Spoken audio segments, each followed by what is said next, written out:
What's happening, everybody? It's Eric J. Olson coming at you live again for Lunchtime Live. And today I have a good friend of mine, Frank Tommaso. What's up, Frank? Hey, Eric, how are you today? I'm doing great, man. I love your hair. It is just getting so long. Thank you. Thank you. Getting What, all wavy and crazy. what is the plan for that, by the way? We're going to keep growing it? So I'm currently looking for somebody that knows how to manage men's hair that's long like this. So You need a hair manager. I need somebody that's really good at cutting it. And I love it, man. I love it. So Frank and I have known each other for 4 or 5 years now. We got introduced really from the Entrepreneurs Organization, the local chapter, and then also from Hatch, which is in downtown Norfolk. The first time that I saw Frank, he was giving a talk there to the newer entrepreneurs that had come to see him. And he kind of told the story about his entrepreneurial journey, and it struck a chord. And then I actually met him in person, and just a great guy. I'm really glad to have you here, Frank. Thank you, Eric. And likewise, you're an amazing entrepreneur and a great friend. And I'm honored to be on the show with you. So that's awesome. Thanks, man. Well, hey, let's hear a little bit about who Frank is and where you've been. So, I'm in Virginia Beach, and I came here when I was 21. I was barely able to buy beer, let alone sell beer. But I started selling pizza and beer, Albi's Pizza at the oceanfront. And we were making pizza and delivering pizza and beer to hotel rooms and all the tourists. And then from there, we opened up a second restaurant and a third one and a fourth one. And, as things were going great and, money was rolling, and, I was working 18 hours a day and getting all the things that I thought that I wanted to get, boats and nice cars and nice houses. But it was really an empty feeling inside. So, after several years of that, and feeling empty after every time I attained something that I thought that I wanted, really got me to think, after going through a divorce and raising 2 boys, I had the favor of the Lord, him sending me a beautiful wife, and we got married. It's almost a decade ago, and we've got a daughter together. And life is different now, and I look at it differently.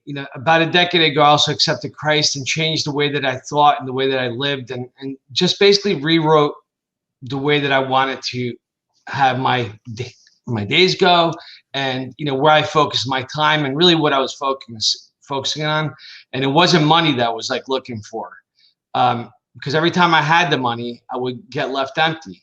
So it was really an awakening moment for me, and it was a changing moment. So with that being said, I restructured my companies, and I thought that I was, doing what I was supposed to be doing, and did that for several years. And about a couple of years ago, I sold my real estate company, my mortgage company, and pretty much sold everything. And basically just, focused on the Lord and my family. And, I was fortunate, somebody I did business with over a decade ago, we got together and we started this company called Ripcord. So we've been building this software that's just like amazing software that's just cutting edge technology. And it's just sometimes when you let things flow and you stop trying to get in the way, they go a lot easier.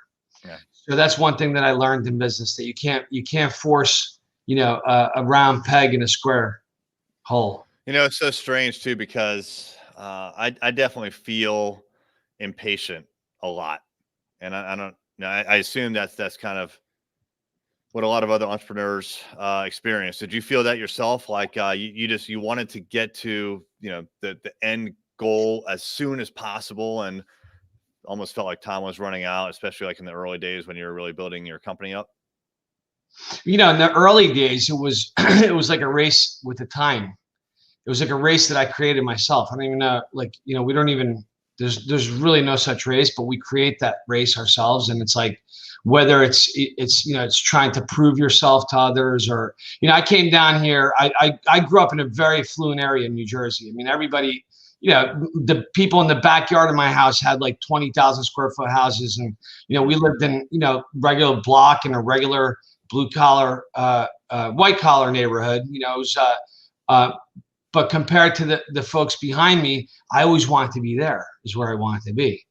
And I was never happy with where I was. I was always looking at where I wanted to be rather than enjoying the moment. And, sometimes it's a curse and it's a blessing, so it'll get you to where you want to go when you're, driven, but it also, it's a curse because it takes away the joy of your moment. So, we were having a meeting, and, somebody that was facilitating me said, it's not the journey's not, it's not in the destination. What is it?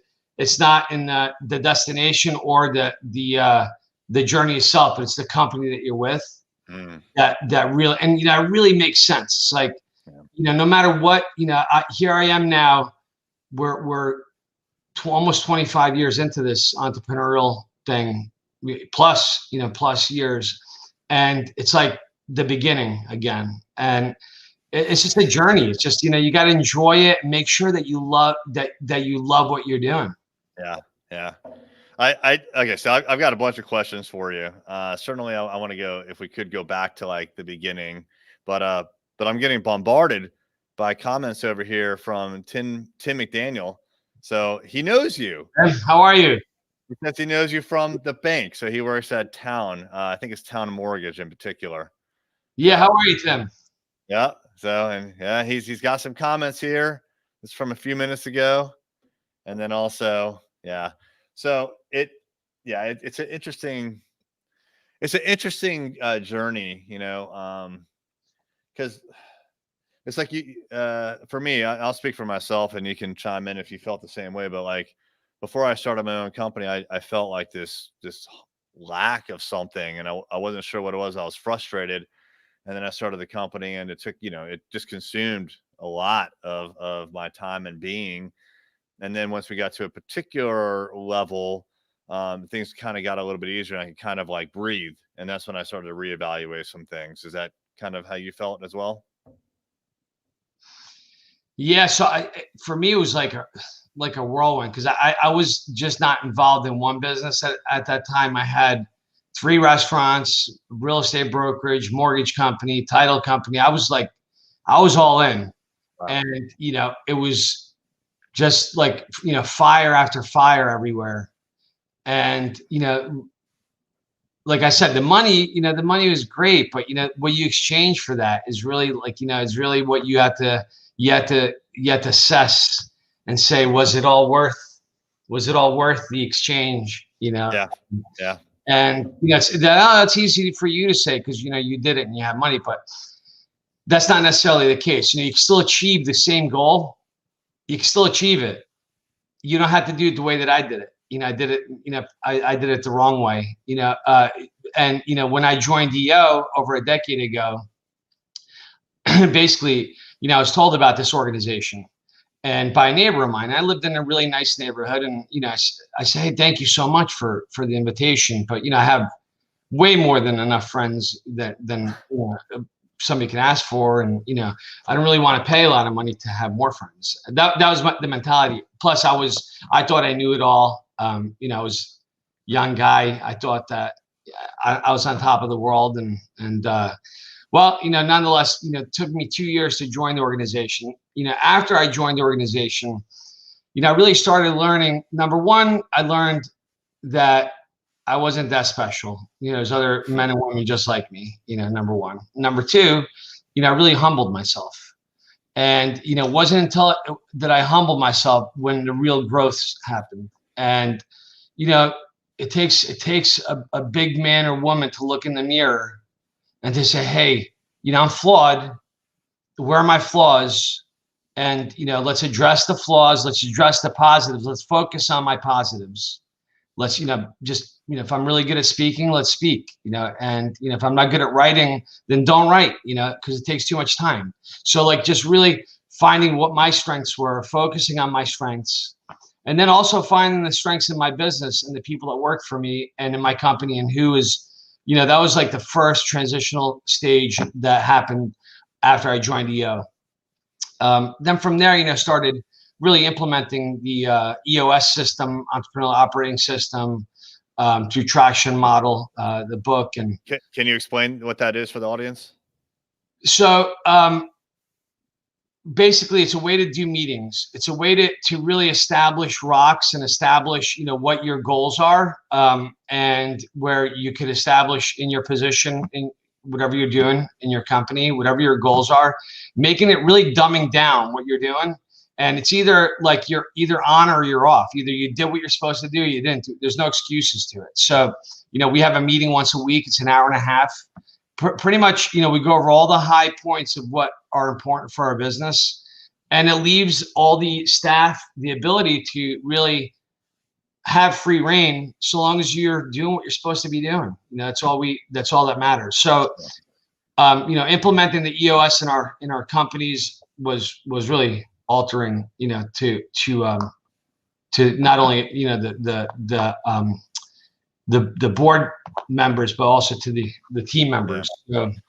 So we've implemented a few parts of that, in particular things like the KPI dashboard, and there's a few other components of it. I read the book Traction. So by the way, everybody, there's a book called Traction. It's by Gino Wickman, I believe is his name. Yep. And in that, he lays out what EOS is, the Entrepreneurial Operating System, or Entrepreneur's Operating System, something very close to that. And yeah, like Frank said, it's a whole system for how to meet with people, how to set goals, how to hold yourself accountable. So we've done a little bit of it. And actually, the Ray Digital co-founder, Kevin Daisy, is rereading the book now. And so he's picking up on things that we should probably be adding next. And pretty soon I want to be doing the whole thing for sure. It's a great system.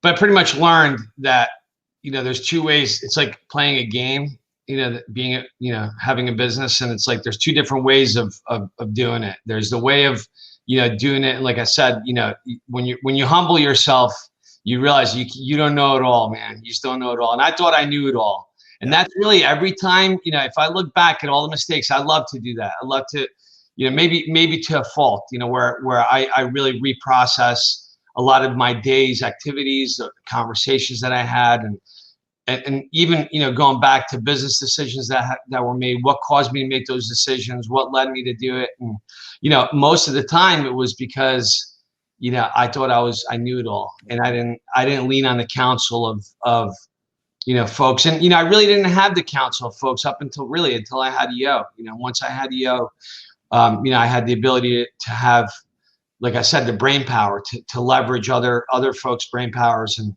learn from their mistakes. Exactly. Michelle comments, humbleness is the greatest gift one can give to oneself. Well, love it. Yes, that's true. Hey, let's, I want to talk about Ripcord a little bit in a few minutes. That's your newest venture, but I do want to kind of back up to the beginning. So what made you want to open a pizza shop?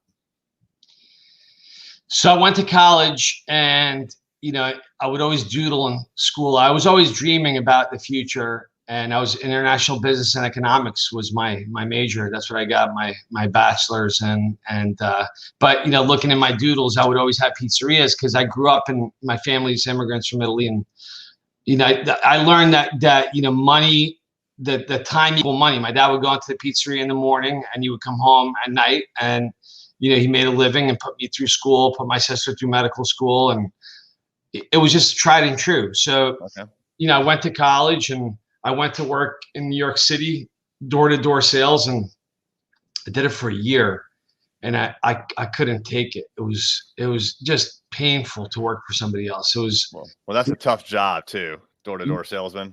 Well, no, that part I liked. It was, as a sales manager, and I felt, again, it was the humbleness, but I felt I could do better than the people that I was working for. So, I was, closing sales, and I was being restricted with commission. So they would only cap you. And, we were on a really good compensation plan. We were capped at $10,000 a month, but if you sold 20,000 a month, you only got 10,000. So I'm like, how stupid is this? Yeah. People like trying to, I would sell more for them if they paid me more. And that was like my first lesson. I'm like, never cap somebody's ability. That was a really good lesson that I learned, because it caused me to play with the system. Why would I work hard if I'm not getting paid? Right. Yeah. You learn to play games. Yep. Yeah. So it's a lesson. My grandfather, like I said, I was just barely old enough to drink, and I had my own restaurant at the oceanfront. And my grandfather was like 80 plus at the time, and I had the fortune of him coming to see me at the restaurant.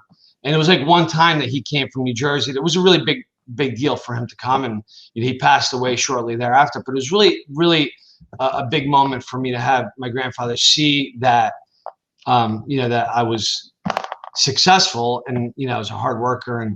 But he said to me, I'll never forget, he said, make sure that the people that are around you share in the success that you're receiving, financially, and that they share as well. And it was really something that stuck with me, because that's how you have an organization. You have an organization where you have to give the ability for the people to succeed, for the sky to be the limit. You can't be capped.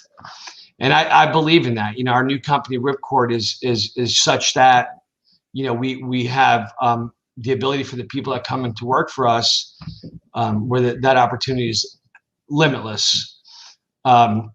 It's really cool software. Long story short, we're a sales telephone suite. We analyze calls and transcribe them real time. But the cool thing about it is that we share. It's a collaborative sales training tool.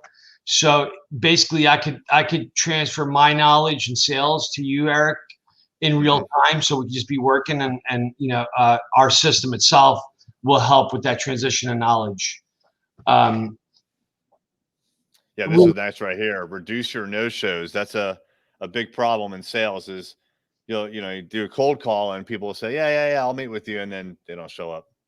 Yeah, so our system automates the whole process, and basically will usher the person, like myself today, to the meeting. Will usher me to the meeting without you, if it was a sales call, without you having to worry about it. Then we analyze the calls and give a summary on tonality, and really great software if you're running a sales organization. It was a pain point that I had in my company, my partner had in his company. Mm-hmm. And like I said, we've been working on that for the past 2 years, and it's been really fun just coming up with something new, learning something new, because I was never in the software industry. So it's been really fun doing that. I remember when you came to me and you're like, I'm the CEO of a SaaS company, and I was like, that doesn't seem to fit Frank, but yeah, a lot of learning. And you know what? That's the best part about where you're at right now is you can take on these new ventures, and it's a whole new industry and a whole new learning opportunity, and you get to bring the rich experience into an industry that people probably don't cross-pollinate much into that industry, right? Like, you start off as a software person, you grow up as a software person, but you're coming in from completely different angles with different ideas. I've been fortunate enough to always have that mind that's open to be able to do that. So I've been in, you name it, you name the business, I've been in it. It's been fun. It's been a fun ride. Speaking of which, all right. So backing up again a little bit, you opened the pizza place. You have success there. You open a second one. You open a third one. Now you've got 3. Is that right? Yes. Yeah, I had 3. And then you went into the mortgage or real estate industry? Real estate brokerage, then a mortgage company and title company. How did that happen? So, it was a gentleman came into my restaurant and was eating, and it was in real estate. And I always wanted to be in real estate. My father's best friend when I was growing up had a real estate brokerage.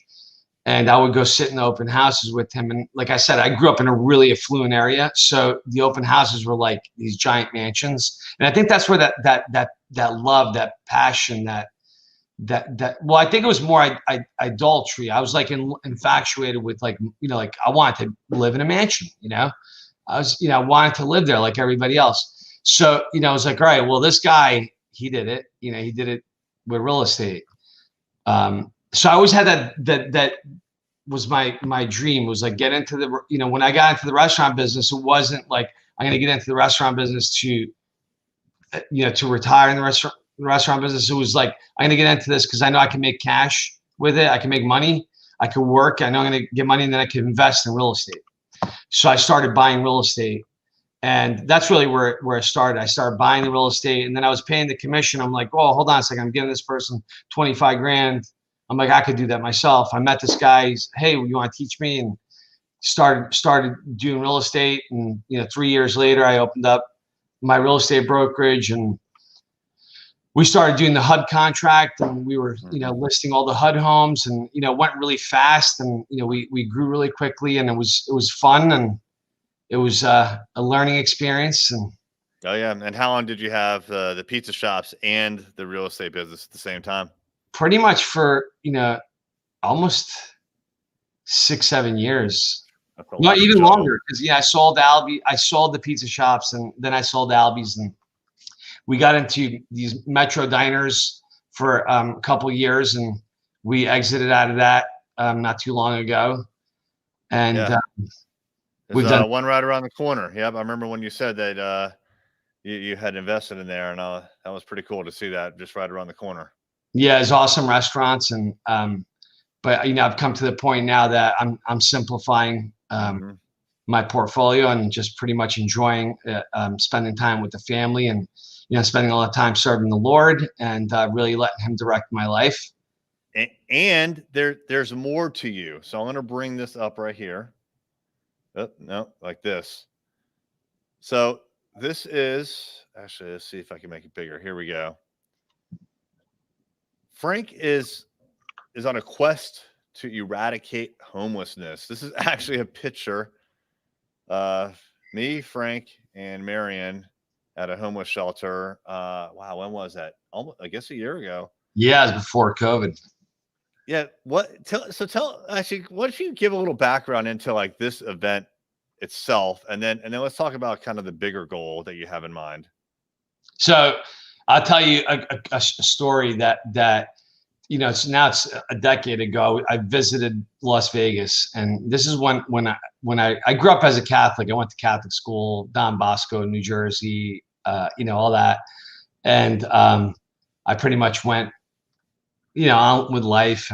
But I found myself in Las Vegas a decade ago, and I met this gentleman, Tiger Todd, and he put 17,000 people back to work in Las Vegas. And I went out with him one day, and we went underneath underpasses looking for homeless people, basically to put them through the Hero School, which is a program that he has, and putting them back to work and bringing them back into society. So it was so transformational for me. A lot of things happened, within a short period of time in my life. I got really ill, and I was ill for several years, and really put me in scripture, and just really, like I said, focusing on what really meant, what life meant. So nonetheless, I started cooking at JCOC down here in Virginia Beach. And I would, that was JCOC. What would it stand for? Judeo-Christian Outreach Center. And, it's a homeless center. It's open to everybody. So they have a kitchen, and you're able to bring food there and cook for them if you're an organization. And, I've been doing, I've been, like I said, in the restaurant business for some years. So I started going to cook there, and I would buy the food. I go to the restaurant supply house and buy the food and go there. And I really, I don't know, I enjoyed the time that when it was time to eat, where how appreciative they were to receive a hot meal. And it was just so fulfilling that it became like a quest for me, that I said, it's kind of ridiculous that we live in Virginia Beach, and that anybody that's hungry shouldn't go to bed hungry. There should be like an avenue for them to be able to eat, a place for them to eat, and food for them to eat. So I took it upon myself to do it, and I'm fortunate that my EO brothers and sisters have taken on the cause as well. And our new company Ripcord is going to be donating 10% of our proceeds into a separate account, of which we've got a really cool program that we're going to be putting together here in the Hampton Roads market as a beta, but it's going to be connecting local restaurants So they're going to be able to bid to provide food for the homeless shelters at a certain price. And then our company is going to provide the funding for it. So we're going to, Ripcord will be buying the food, and our company called Just In Case Water, .com, that company will be providing the canned water to any homeless shelter in the area. So, it's our goal to make sure that if you are hungry and you do go out and you seek food, that that you could at least have a meal, so you don't go to bed hungry at night. That's amazing, Frank. That is great. And also, I really like the system that you put together where basically Ripcord will, take part of its proceeds, buy food from a restaurant. I think that's, an important aspect, right? Because now you're helping out a restaurant owner and staff, and then they supply the food to the homeless shelter. So another huge problem that came about during COVID was, I sold my restaurants. I'm not in the restaurant business anymore, and I sold my restaurant at the oceanfront, Albie's Pizza, to a gentleman that has worked for me for many, many years, and he's been an amazing Russian immigrant that's become citizen here in the U.S. and just really has lived that American dream of like really working hard, and was able to finance a restaurant for me. And it's tough times right now. The chances of these restaurants succeeding are very slim. And I was racking my brain when COVID hit. I wasn't able to go to cook the food, and so I'm sitting at home with my wife, and I felt helpless, saying, I can't even believe I'm stuck here without being able to help anybody. And, I came up with the idea. I said, well, I'll call Tom up and send pizzas. So, I said, hey, Tom, listen, go make pizzas for 100 people. And he did it. And we started like that, and, really made a difference for him because he was able to pay the rent. Yeah. And, that's the hope. The hope is that, we're able to become so big that we're not only helping the homeless people eat, but hopefully we'll be helping these small businesses stay in business. Fantastic program. I love it. I love how it's helping multiple people in the chain, because arguably there's probably a more economical way to get food for the homeless shelter, but by going through the restaurant, you're helping so many people along the way. That's fantastic. So yeah, well done on that. That's a great idea. Great idea. And it's just if there's a problem, and like you said, you rack your brain and bang it against the wall a couple times, and eventually, hopefully, you'll figure it out. So you did. That's great. Yeah. The other day I was, just thinking that it's because of us. It's just the attitudes that we have. So when you're, if you really want to get into business, it's not a switch. You're not going to switch it on and off. It's something that you commit yourself to. And, it's a life that you commit yourself to. And it's others that you commit yourself to. Because if you commit yourself to helping other people, I promise that success will follow you. And it may not be success in this world. You may not have monetary success, but the success will follow you when you're doing good for other people. And that's the one thing that I wish that somebody had taught me prior to my journey. Was that the importance of that, was not, I knew, it in theory and everything, but truly the importance if somebody tells you, hey, look, I experienced it this way and I've experienced it this way. And I tell you, it's much more joyful to do it this way, because at the end, it's the game will end. It's not like, it's going to last forever. The game's going to end. It's not going to last forever. So you might as well have fun while you're doing it. That's and help awesome. As many people that you can along the way. I love it, Frank. Well, thank you so much for some time today and for joining us. That was a lot of fun, and I learned a lot about you. Every time I talk to you, there's some new nugget that I haven't uncovered yet. So I appreciate it, Frank. Hey, man, thank you so much. Love you, man. Thank you. Have a great day. Have a great weekend. God bless you all. Thank you for listening. Bye-bye.